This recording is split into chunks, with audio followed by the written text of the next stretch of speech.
Alright, magandang araw na ho sa lahat natin ng mga viewers Luzon, Visayas at Mindanao all over the world. Welcome naman sa ating panibagong video, panibagong reaction, mga ka-action, mga kakampeng.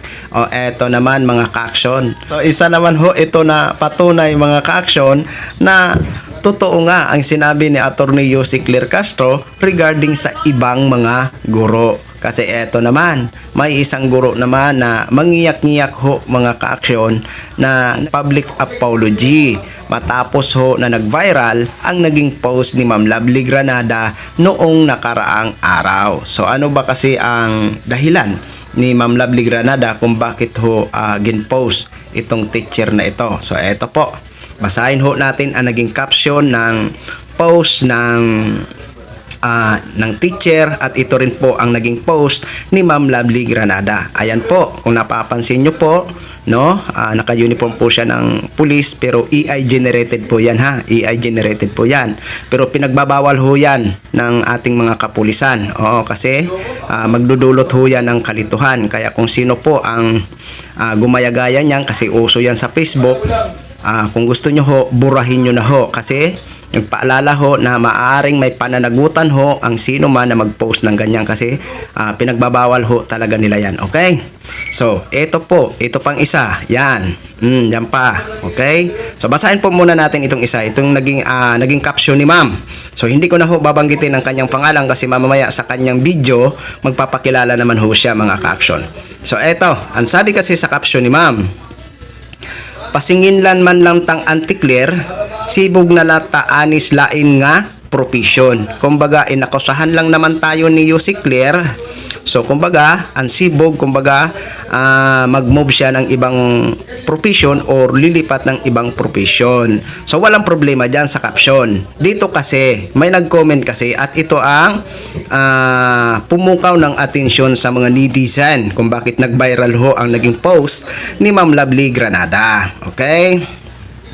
So dito kasi may nag-comment. So hindi ko na lang basahin kung sino ang nag-comment ha. Okay?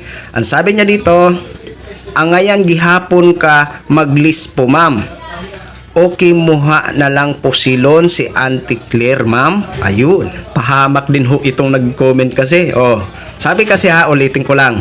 Angayan gihapon ka mag-list po ma'am. Okay muha na lang po silon si Auntie Claire ma'am. Kumbaga, ang posilon, barilin. Oo. Ngayon, nag-reply naman ito si ma'am. Oo. Ang sabi naman ni ma'am, di lang ko mamusil anya damoy.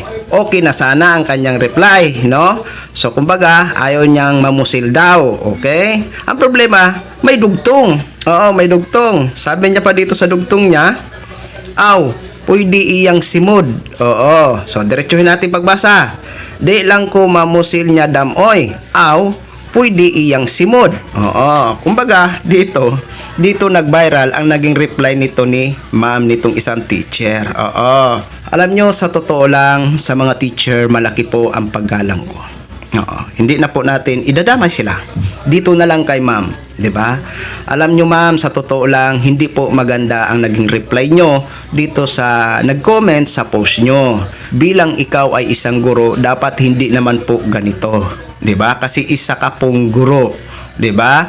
Na dapat ikaw ang magiging salamin ng magandang pag-uugali, may pagrespeto, may pagmamahal at magturo ng magandang asal. Oo, dapat 'yan po ang magiging salamin sa iyo kasi isa ka pong teacher. Okay? Huwag po kayo magpadala ng emosyon nyo kung kayo po ay nasaktan sa sinabi ni Attorney Yusek Claire. Kasi kung tutuusin nga, hindi naman nila lahat ni Attorney Yusek. May tinutukoy lang siya. Ngayon kung hindi ka naman tinatamaan sa sinasabi ni Yusek, bakit ho ganun na lang ang naging comment mo dyan o naging reply mo sa nag-comment sa post mo? Mali po yan ma'am. Diba? So ngayon mga ka-action, eto na nga ho. Nag-public apology na nga ho si ma'am. Ito, panoorin at pakinggan ho muna natin. Pagpasensya nyo na po. Gin-pass forward ko po ang kanyang video para mabilis, no? Ito, panoorin at pakinggan ho muna natin ito. Kaya, gin-pass forward ko po ang kanyang video kaya hindi na po ang original niya na boses. Okay? Ito, panoorin ho muna natin. Magandang umaga po sa ating lahat. So, andito po ako ngayon, si Zenet Enriquez. Gusto ko lang po sanang manghingi ng paumanhin po sa inyong lahat sa pinopost ko po na na nag-viral po sa yung post ni Lovely Granada po. Gusto ko lang po manghingi ng paumanhin po sa inyo. Sorry po talaga sa nagawa ko. Wala po akong ibig na ipahiwatig na mambabaril po ako. Yung nag-reply lang po ako sa yung kaibigan ko na sino yun? Si Len po. Kaya po nanghihingi po ako ng paumanhin po sa inyo po. From the bottom of my heart po, sorry po talaga sa nagawa ko. At saka yung wag naman po sanang ibabash yung mga anak ko kasi ang dami po kasi nagme-message sa akin sa mga anak ko na nagbabash po sila. Sana po ay stop na natin po itong inaamin ko po na may kasalanan po ako. Sorry po talaga sa inyong lahat.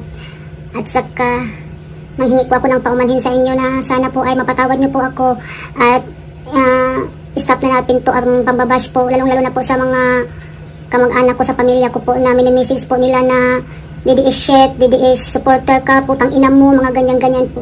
Sana po ay matapos na po itong lahat-lahat po. Please po makikiusap po ako sa inyo na please refrain po of sharing that post po. Alam ko po na ang pagkakamali ko po. Sana po ay hindi na po nila i-share po kasi po super affected na po ako pati yung mga pamilya ko.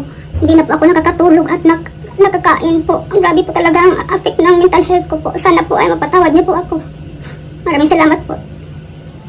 So yun na ho mga ka-action, mga kakamping, no, napakinggan na ho natin ang pag-public apology ni ma'am. Mukhang nakikita ko yata sa mukha ni ma'am, stress na siya. Oo, kasi ayon nga sa kanya, nadadamay sa pambabash ang kanyang mga anak at mini-message daw ang kanyang mga relatives, no?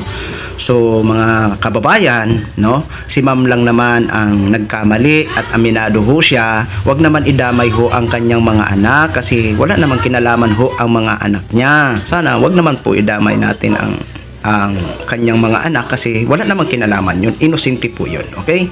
Si ma'am ang nagkamali. O, kaya aminado naman si ma'am na siya ang nagkamali. Okay? O, yan po mga ka-action ang pag-public apology ni ma'am. So, yan lang po mga ka-action. Gin-share ko lang ho sa inyo yan. Maraming salamat ho sa ating mga viewers Luzon, Visayas at Mindanao all over the world. Ako po ang inyong lingkod, si The Action Man. Have a good day, everyone.